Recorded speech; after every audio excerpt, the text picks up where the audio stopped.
जर तुम्हाला दोन लगतच्या तासामध्ये 90 अंशाचा कोन विचारला असेल की किती फिक्स टाइमला होईल असं विचारलं असेल तर तेव्हा आपल्याला कशा पद्धतीने त्याला सोडवायचं तर त्याचं एक सूत्र वापरायचं आपण 12/11 कंसात 5h अधिक 15 हे सूत्र आपण वापरायचं. ठीक आहे.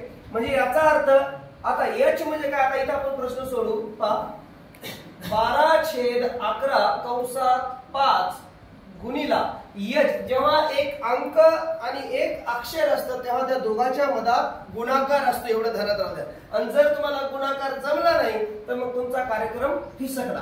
पहा लक्ष द्या h म्हणजे पहिली वेळ याचा अर्थ काय तो पहिली वेळ. मग पहिली वेळ कोणती आहे 5.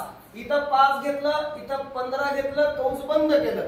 मग तुम्हाला कंचे भागू बेव म्हणजे बोर्डमार्क्स नियम माहित पाहिजे. ते माहित असेल तर मग आपल्या गावाकडे जायचं. ठीक आहे. 5 25 मग 12/11 आणि कंसात 25 अधिक 15 पुन्हा कंस सोडवायचा.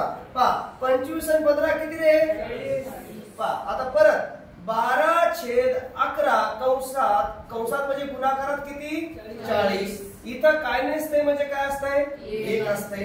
आता तुम्हाला काय करायचं पहा 12 चोक किती रे 12 चोक 48 280/11 आलं उत्तर. आता याचं पूर्णांकित अपूर्णांकामध्ये काय करायचं मॉडिफाय करायचं त्याला. पहा आता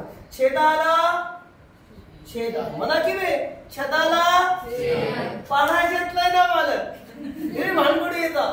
बरं काटायचं कसं जमत नाही. केक कापायला जमते लोकांच्या बरोबर आहे. मग म्हणा 11 4 किती उरले मग 11 3 किती उरले. म्हणून याचं वाचन कसं करतात 43.7/11 म्हणजे उत्तर आलं